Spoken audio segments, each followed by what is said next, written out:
नमस्कार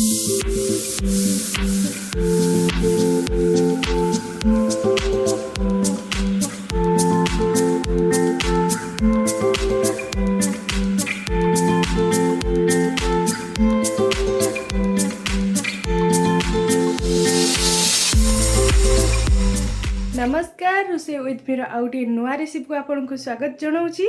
आज रेसिपीटी हूँ दीपावली स्पेशल त्योहार स्पेशल सुजी लड्डू सुपर टेस्टी स्मूदी एकदम क्रीमी टेक्सचर वाला सुजी लड्डू जोटा कि आपण या पूर्व केबे भी देखि नथिबे किबा खाइ नथिबे समस्त को पसंद आस्तवा एई सुजी लड्डू बिना खोआ सीरा और मैदा रे तैयारी एई लड्डूटी समस्त को बहुत पसंद आसीबो। केवल गोटिए सामग्री रे बनातु सुपर टेस्टी और क्रीमी टेक्सचर वाला लड्डू। तो चलतु देखि दबा सुजी लड्डू रो रेसिपी। वीडियो को शेष पर्यंत देखंतु। चैनल रे जदि नुआ अछंती ताहाले चैनल को सब्सक्राइब करंतु। लाडू बनैया प्रथम आम गोटे बड़ पात्र नहीं जावा से गोटे कप सुजी नहीं जावा। मो मापिया ये गोटे गिना नहीं आपड़ चाहिए गिना नहीं पारे ना कप नहीं पारे। नॉर्मली घरे जो सुजी थाए से गोटे कप नहीं जावा। सुजी को आम छाणी नबा कहीं बेले बेले सुजी रे छोट छोट गोड़ी बाहर थाए कि किसी भी जदि अलिया थी कि लंस थी सबू बाहरी जीव। तो सुजी को यही भाव में आम छाणी नबा।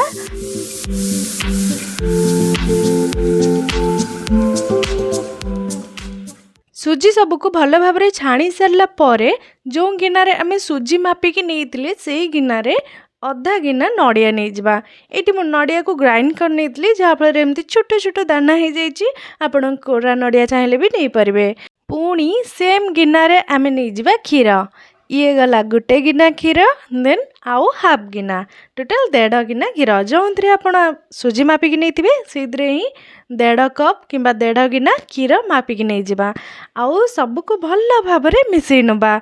एबे एइटी आमे चीनी मिसौनु खोआ भी मिसौनु सीरा किछि भी नुह। नॉर्मली जो सब जिनस आम समस्त घरे अवेलेबल थाए से बेसिक जिनस आम स्वादिष्ट लड्डू बनैबा जोटा आमर ए वर्षर दीपावली को 4 चांद लगेदब।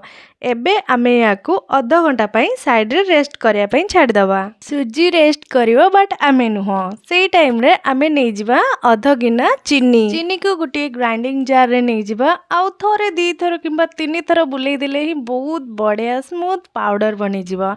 देखंतु एटी हमरो आइसिंग सुगर बा चीनी रो पाउडर बनि की रेडी हे गला। सो आफ्टर 30 मिनिट चलंतु देखिबा हमरो सुजी रो सिचुएशन एबे कोन अछि। तो सुजी आमर भल भाव में क्षीर को पी जाइए आउ फुली जाइए। देखंतु टिके गाढ़ा हो जाइए जितेबाला आम क्षीर मिसई जितेबाला बहुत पतला थिला। एबे आपण भी देखि परछंती सुजी नड़िया और क्षीर मिश्रण टिके गाढ़ा हो जाइए। तो एबे स्टार्ट करवा लड्डू बनैबार मेन प्रोसेस। प्रथमे आम गैस ऑन करनबा एवं गोटे कढ़ई को भल भाव में गरम होगा पई छाड़ दबा। कढ़ईटी भल भाव में गरम हो सारा पर से 2 चम्मच घी नहीं जावा। आपण भावुवे कि लड्डू बनैया माने तो बहुत सारा घी दरकार पड़े बट नो 2 चम्मच घी रे भी लड्डू बहुत टेस्टी बनब।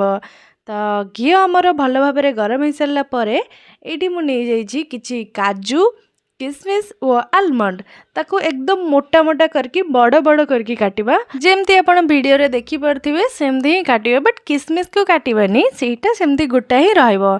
तो सब जाक टिके फ्राई करनबा। किसमिस जितेबाला फुली जीव सब जाक सेतेबाला आमे बाहर करनबा। तो देखंतु हल्का ब्राउन कलर हे आसलानी किसमिस भी आमर सब जाक फुली आसलानी। तो यही सिचुएशन रे ही आमे सब जाक ड्राई फ्रूट को बाहर करनबा।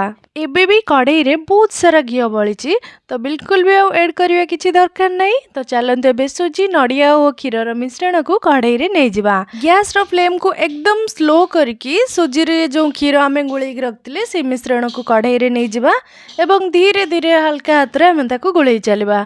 एबे एटा आपन को खीरी भलिया एकदम बहलिया देखा जाउची बट जेमती जेमती आमे ताको हल्का हाथ रे गुळेई चलिबा धीरे धीरे बहुत सुंदर भाव में खिला खिला एकदम दानादार हो बहुत सॉफ्ट हो सुजीटा। बेसी नहीं बस 8-10 मिनिट रे ही आपन को एमती बहुत सुंदर भाव में सुजी मिल जिवो। जेमती आपन को कहितली बहुत सॉफ्ट और नरम हम सुजीर लड्डू।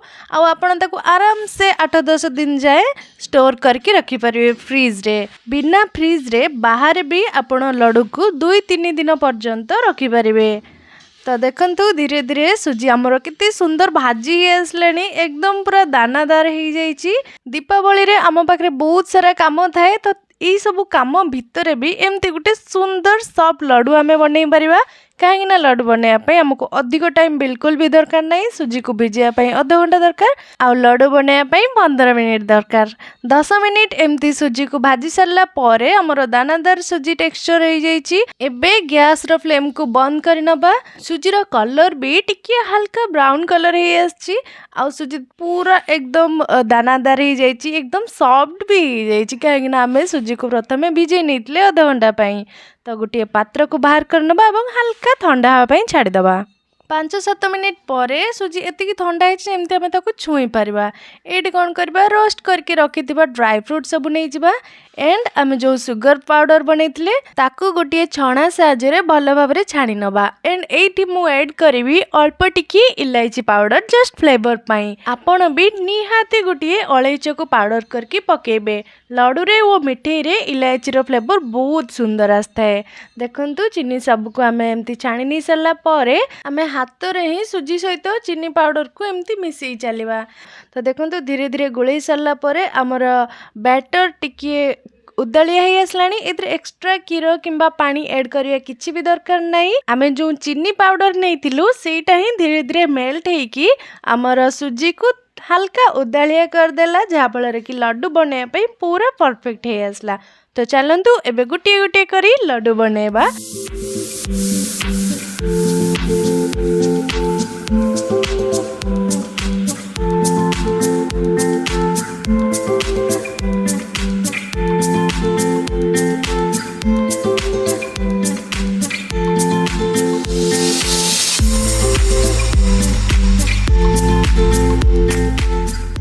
बहुत सहज उपाय रे और बहुत कम सामग्री रे ही बनिकी रेडी हो गला आमर सुपर टेस्टी वो क्रीमी टेक्सचर वाला सुजी लड्डू। दीपावली हो किंबा कौन सी भी पूजा पर्व नहले एमती भी जदि आपन किछि स्वीट खाइबा पई इच्छा होची निहाती थरे घरे तैयारी करंतु। एकदम सॉफ्ट एंड जूसी ता सहित खंड खंड हेथिबा ड्राई फ्रूट रो टेस्ट पार्टी को बहुत बढ़िया स्वाद लागिबो। घरे तैयारी करंतु निजे खांतु समस्त को खुआंतु आउ आमको कमेंट रे लिखि जणांतु केमती लागिला।